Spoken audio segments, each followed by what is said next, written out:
Est-ce que tu t'es déjà regardé et demandé pourquoi j'ai si peu d'amis? Peut-être que tu as déjà ressenti cette gêne, ce petit pincement en voyant les autres avec leurs groupes, leurs sorties, leurs discussions de groupe qui n'arrêtent jamais. Et toi, de ton côté, tu comptes sur les doigts d'une main les gens avec qui tu te sens vraiment toi-même. Et là, une question dérangeante surgit. Est-ce qu'il y a quelque chose qui cloche chez moi? Laisse-moi te répondre tout de suite, clairement. Non. Absolument pas. Ce que tu vis, ce type de solitude-là, ce n'est pas une faiblesse, c'est une force que très peu de gens comprennent et encore moins de gens possèdent. Il y a des personnes qui voient le monde différemment. Elles perçoivent la fausseté à des kilomètres. Elles sentent quand quelqu'un force une proximité qui n'existe pas vraiment. Elles remarquent presque instinctivement quand un environnement ne correspond plus à ce qu'elles sont, au fond d'elles-mêmes. Ce n'est pas de l'arrogance. Ce n'est pas un manque de compétences sociales, c'est un niveau de perception qui tout simplement les rend plus sélectives. Et voilà le paradoxe fascinant. Plus tu deviens fort émotionnellement, plus tu te connais toi-même, moins tu tolères certains types de compagnie. Pendant que la majorité des gens cherchent désespérément à s'intégrer, à se fondre dans la masse, à être acceptés à tout prix, toi, tu ne peux plus faire semblant. Tu ne peux plus porter de masque, tu ne peux plus occuper des places qui n'ont plus de sens pour toi. Et ce chemin, aussi difficile soit-il, s'accompagne souvent de solitude. Mais attention, pas cette solitude triste, celle de l'abandon et du vide, non. C'est la solitude de celui qui devient plus vrai, plus authentique, plus indépendant. Jung appelait ça l'individuation, ce voyage vers qui tu es réellement. Et quand tu avances sur ce chemin, tout change. Les anciennes amitiés perdent leur éclat. Les conversations qui te faisaient rire avant te semblent maintenant vides.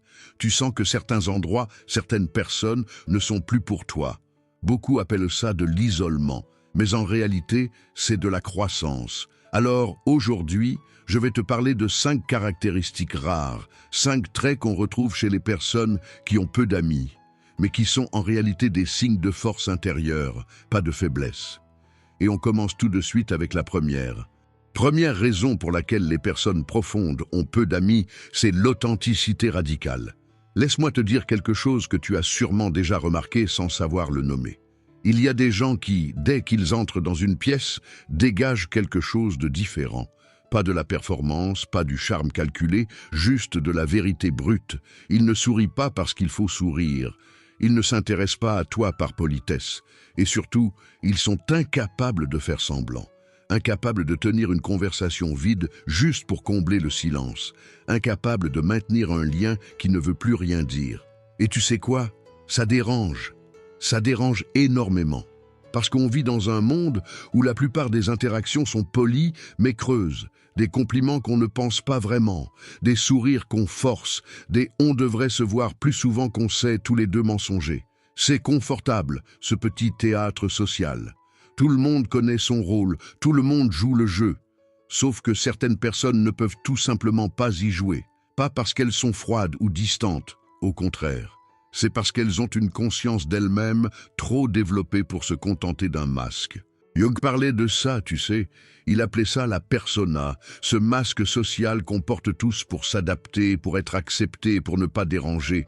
Tout le monde en a un, mais certains, à force de se connaître profondément, finissent par le rejeter. Et quand tu rejettes ton masque, tu deviens gênant.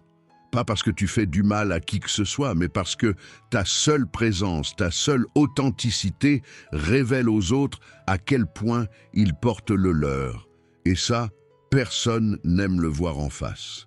Alors ces personnes-là préfèrent s'éloigner plutôt que de continuer à jouer un rôle qui ne leur ressemble pas. Elles préfèrent la solitude à l'hypocrisie. Elles préfèrent un silence vrai à 1000 conversations creuses. C'est exactement ça.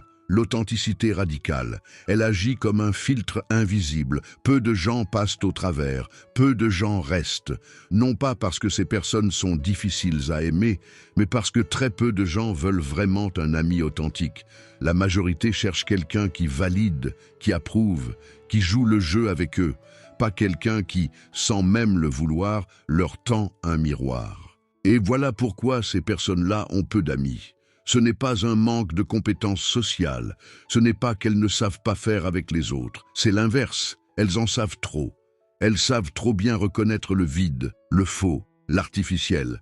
Et elles refusent de s'y noyer. Alors oui, ça peut ressembler à une malédiction. Moins d'amis, moins d'invitations, moins de ce tourbillon social que tout le monde semble tant apprécier. Mais laisse-moi te dire ce que c'est vraiment, une force rare. Parce qu'être authentique, ça veut dire une chose essentielle. Tu ne vends pas ta paix intérieure pour acheter l'acceptation de n'importe qui. Tu ne sacrifies pas qui tu es pour rentrer dans le moule de quelqu'un d'autre. Et ça a un prix, c'est vrai. Ton cercle devient plus petit.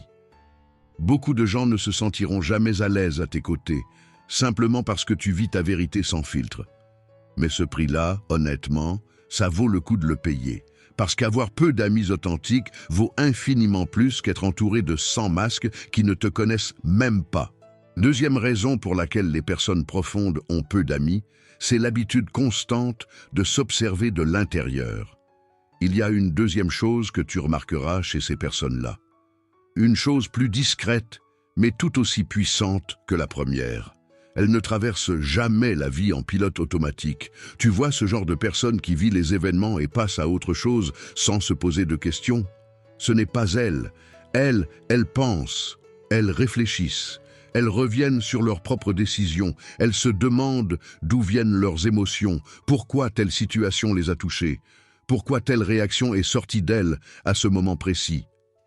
Elles ne se contentent jamais de vivre à la surface des choses. Et ça, laisse-moi te dire, ça change absolument tout dans la façon de créer des liens. Quand quelque chose se passe, ces personnes ne réagissent pas juste par instinct. Elles cherchent à comprendre. Quand quelqu'un se comporte étrangement autour d'elles, elles n'encaissent pas simplement, elles analysent. Elles cherchent le pourquoi derrière le comment.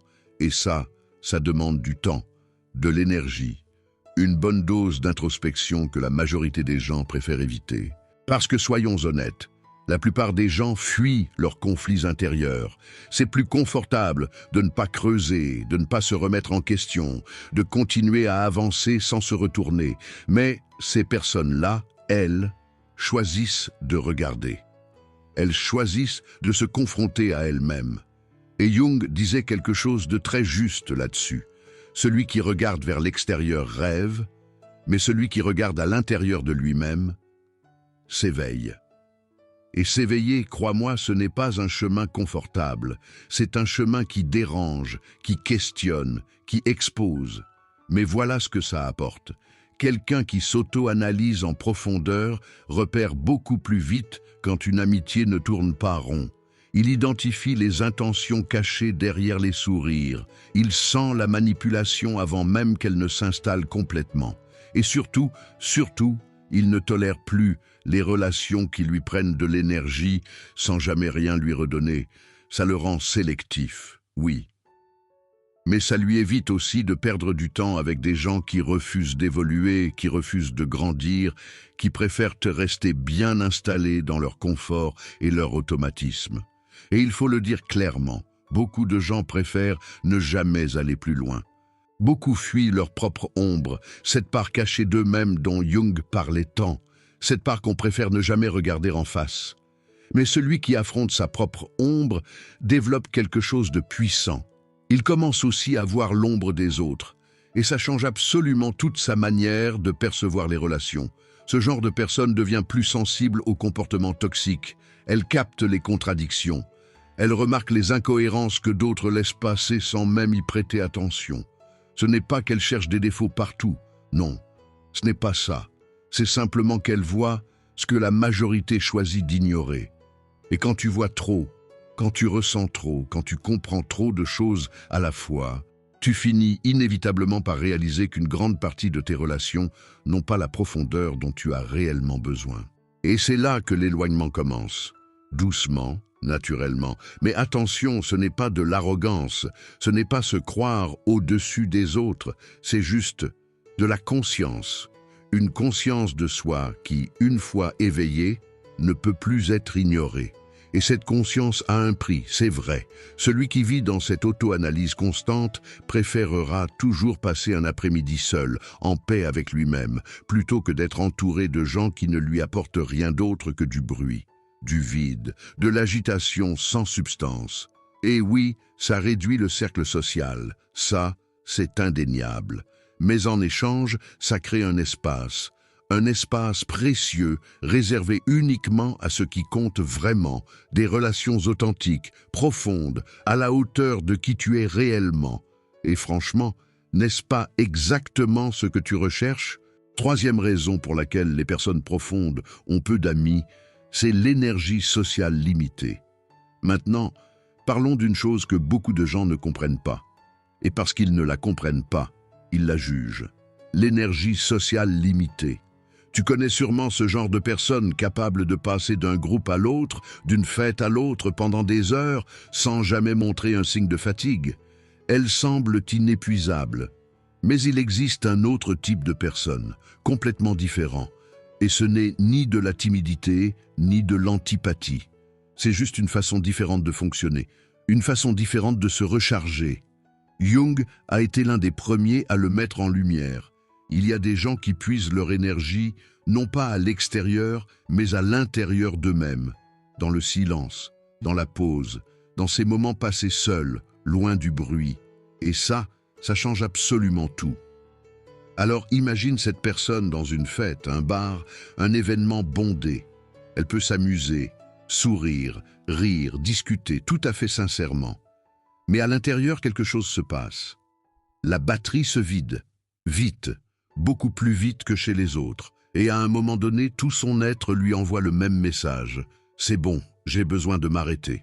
Troisième raison pour laquelle les personnes profondes ont peu d'amis, c'est l'énergie sociale limitée. Maintenant, parlons d'une chose que beaucoup de gens ne comprennent pas. Et parce qu'ils ne la comprennent pas, ils la jugent. L'énergie sociale limitée. Tu connais sûrement ce genre de personnes capables de passer d'un groupe à l'autre, d'une fête à l'autre pendant des heures, sans jamais montrer un signe de fatigue. Elles semblent inépuisables. Mais il existe un autre type de personne, complètement différent. Et ce n'est ni de la timidité, ni de l'antipathie. C'est juste une façon différente de fonctionner, une façon différente de se recharger. Jung a été l'un des premiers à le mettre en lumière. Il y a des gens qui puisent leur énergie, non pas à l'extérieur, mais à l'intérieur d'eux-mêmes, dans le silence, dans la pause, dans ces moments passés seuls, loin du bruit. Et ça change absolument tout. Alors imagine cette personne dans une fête, un bar, un événement bondé. Elle peut s'amuser, sourire, rire, discuter tout à fait sincèrement. Mais à l'intérieur, quelque chose se passe. La batterie se vide, vite, beaucoup plus vite que chez les autres. Et à un moment donné, tout son être lui envoie le même message. C'est bon, j'ai besoin de m'arrêter. Ce n'est pas un dysfonctionnement, c'est naturel. Mais ça exige quelque chose, que la personne s'éloigne, retrouve son espace, respire à nouveau, seule. Le problème, c'est que notre monde valorise exactement l'inverse. On admire celui qui est toujours disponible, toujours partant, toujours entouré. Et celui qui fonctionne différemment, on le trouve distant, détaché, pas assez intéressé. Résultat, cette personne finit par éviter certains environnements. Et en évitant ces environnements, elle évite forcément beaucoup de monde aussi. Ce n'est pas un choix cruel ou hautain, c'est une question de survie émotionnelle. Là où d'autres se sentent revitalisés au milieu de la foule, elle se sent vidée. Chaque interaction lui coûte un petit peu d'énergie, pas parce que les gens sont mauvais, mais parce que socialiser pour elle demande un effort réel. Et c'est pour ça qu'elle privilégie autre chose. Elle préfère une conversation vraie, profonde, avec une seule personne, plutôt que 10 échanges superficiels noyés dans un grand groupe. Elle préfère la qualité à la quantité. Toujours. On appelle souvent ça de l'isolement, mais ce n'en est pas. C'est du soin de soi. C'est respecter ses propres limites au lieu de les forcer pour plaire à un monde qui valorise l'extraversion à tout prix. Et c'est justement en respectant cette limite, en écoutant ce fonctionnement intérieur au lieu de le combattre, que ces personnes finissent avec des cercles sociaux plus restreints, mais infiniment plus significatifs. Parce qu'au fond, ce n'est pas une question de combien de personnes t'entourent, c'est une question de combien de ces personnes te connaissent vraiment. Quatrième raison pour laquelle les personnes profondes ont peu d'amis, c'est l'allergie à la superficialité. On continue avec une caractéristique qui, elle, est peut-être la plus facile à repérer chez ces personnes-là, une véritable allergie à la superficialité. Quand tu commences à mieux te connaître, quand tu traverses des remises en question profondes, quand tu prends l'habitude de regarder au-delà des apparences, quelque chose change en toi. Et ce changement, il touche directement ta façon de te connecter aux autres. Tu ne peux tout simplement plus t'intéresser aux conversations vides. Pendant que beaucoup de gens se satisfont très bien de potins, de petites compétitions d'ego déguisées, d'opinions lancées en l'air sans réelle conviction, toi, tu ressens tout ça comme du bruit. Un bruit qui fatigue, un bruit qui prend de la place, mais qui ne remplit absolument rien à l'intérieur de toi. Et il se passe alors quelque chose de curieux. Tu essaies, vraiment. Tu tentes de participer, de t'adapter, de jouer le jeu comme tout le monde. Mais au bout de quelques minutes à peine, ton esprit te crie une seule et même phrase. « Je ne devrais pas être ici. » Ce n'est pas une manie, ce n'est pas un caprice, c'est une véritable incompatibilité émotionnelle. Jung parlait énormément de cette quête de sens que très peu de gens acceptent réellement d'affronter. Et celui qui vit guidé par cette quête ne peut plus se satisfaire de relations qui restent en surface. Ce n'est pas que tu juges les autres. Non, ce n'est pas ça du tout.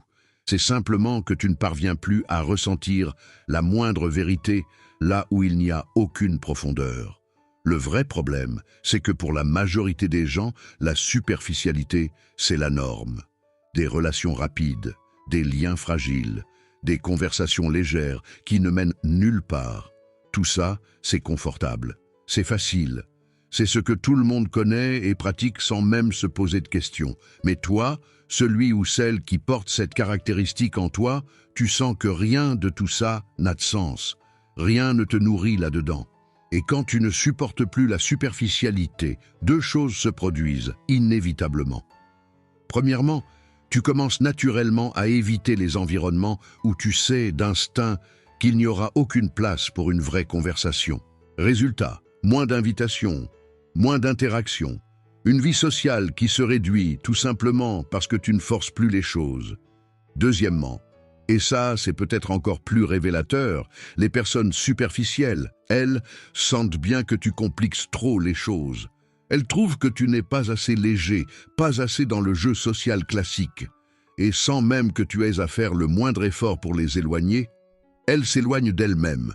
Et au final, le résultat est toujours le même. Ton cercle social devient petit. Mais pas parce que tu n'essaies pas, pas parce que tu manques de compétences sociales.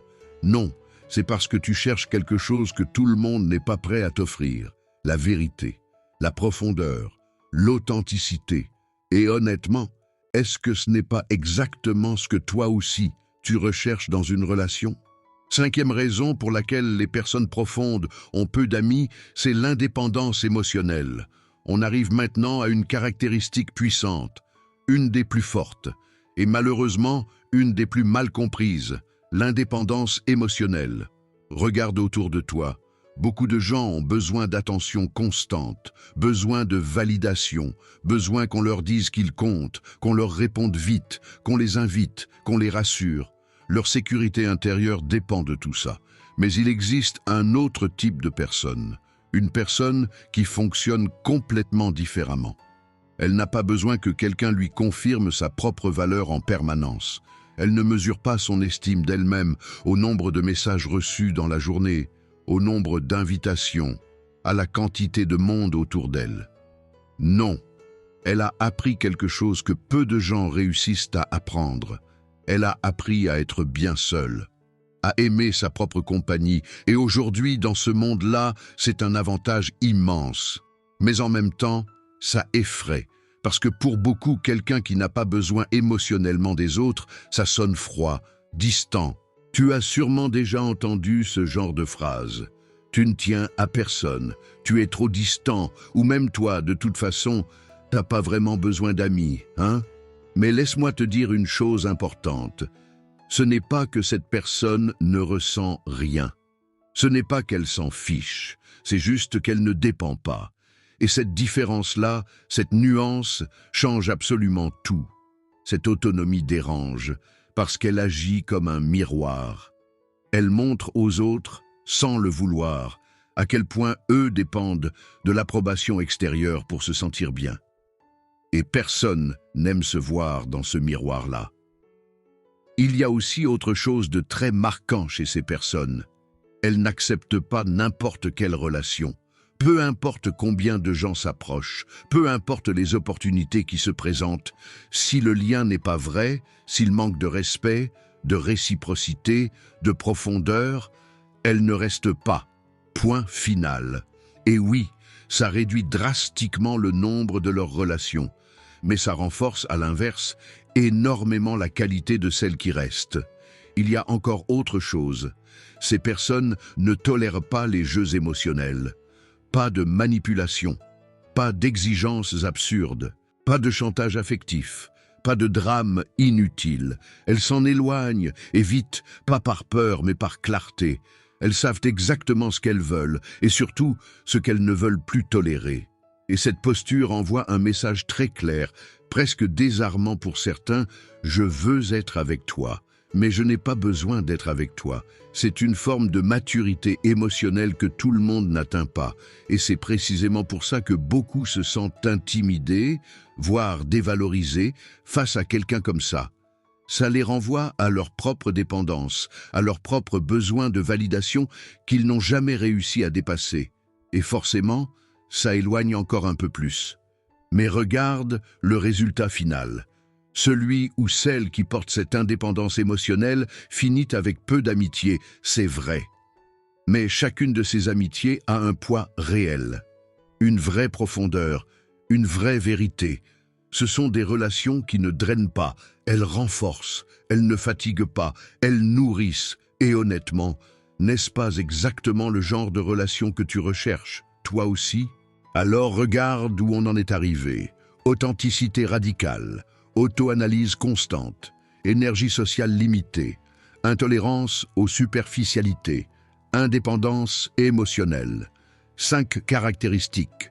Et si tu t'es reconnu dans ne serait-ce qu'une seule d'entre elles, tu comprends maintenant pourquoi ton cercle social est aussi petit. Mais surtout, et c'est ça le plus important, tu comprends maintenant que ce n'est pas un problème. Quand toutes ces caractéristiques se rejoignent chez une même personne, il se passe quelque chose de très clair. Le cercle social rétrécit. Et ce n'est pas un accident, c'est une conséquence naturelle. Tu n'acceptes plus n'importe quelle compagnie. Tu ne t'impliques plus dans des conversations vides, juste pour combler un silence gênant. Tu préfères le calme au bruit, la profondeur à la quantité, la vérité à la distraction. Et pourtant, écoute-moi bien, malgré tout ça, tu ne ressens pas cette solitude lourde. Cette sensation d'abandon que les gens imaginent. Ce que tu ressens, c'est autre chose. Une présence plus légère, plus vraie, plus calme. Les rares relations qui te restent, elles ne sont pas là par hasard. Ce sont celles qui ont résisté au filtre naturel de ta personnalité, celles qui comprennent tes silences sans les fuir, celles qui respectent tes limites sans les forcer, celles qui ne s'effraient jamais de ta profondeur. Et voilà la vérité qu'il faut que tu retiennes. Avoir peu d'amis n'est pas la même chose qu'être seul. Il y a des gens entourés en permanence qui se sentent complètement vides à l'intérieur. Et il y a des gens seuls qui portent en eux une paix que beaucoup ne connaîtront jamais. Parce que la solitude, ce n'est pas le manque de gens autour de toi. La solitude, c'est le manque de connexion réelle.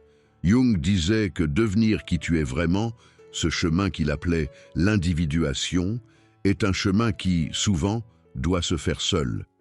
Pas parce que tu n'aimes pas les gens, mais parce que ton sens à toi ne se trouve pas à l'extérieur, il se trouve à l'intérieur. Alors si tout ce qu'on vient de dire résonne en toi, ces sensations, ces filtres, cet inconfort face au superficiel, sache une chose, et grave-la bien, Ce n'est pas un défaut, c'est une force.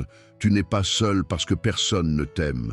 Tu es seul parce que tu as appris à ne plus accepter une compagnie qui t'affaiblit. Et celui qui comprend vraiment ça n'est pas seul, il est entier.